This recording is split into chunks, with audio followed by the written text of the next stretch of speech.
ఆ అబ్బాయికి ఆ అమ్మాయితో పెళ్ళయింది, ఈ అమ్మాయితో సంబంధం నడుపుతున్నారు, లేకపోతే ఈ అమ్మాయికి ఆల్రెడీ పెళ్ళయింది, పిల్లలు ఉన్నారు, ఈ అబ్బాయితో సంబంధం నడుపుతుంది.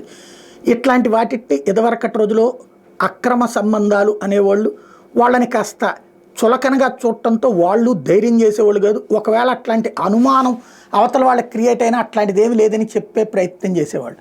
తర్వాత రోజుల్లో సహజీవనం కాన్సెప్ట్ వచ్చింది. ఇప్పుడు చట్ట ప్రకారం ఏం చేయడానికి వీలు లేనటువంటి పరిస్థితి వచ్చింది. ఇప్పుడు ఇదే ధైర్యంతో బహిరంగంగా మాట్లాడుకునేటటువంటి సిచ్యువేషన్ చూస్తున్నాం. వివాహేతర సంబంధం పెళ్ళే కాకుండా ఇద్దరు కాపురాలకు చేయడం ఒక ఎత్తు అయితే, ఇప్పుడు అది పోయి తన భార్యను వదిలేసి ఇంకొకళ్ళ భార్యతో కాపురం చేసేటటువంటి పరిస్థితులు.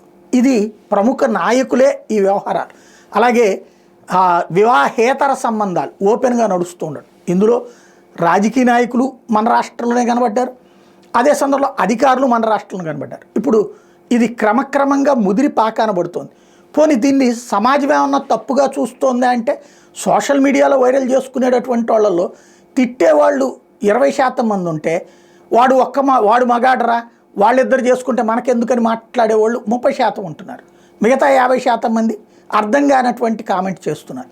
ఇక్కడ సమాజం ఈ విధానాన్ని అంగీకరించదు అనే ఫీలింగ్ రాకపోతే భవిష్యత్తు వివాహేతర సంబంధాలు అన్నటువంటిది చట్టబద్ధం అయిపోతాయి. ఎందుకంటే చట్టంలో ఎలాంటి తప్పు లేదని చెప్తోంది కాబట్టి.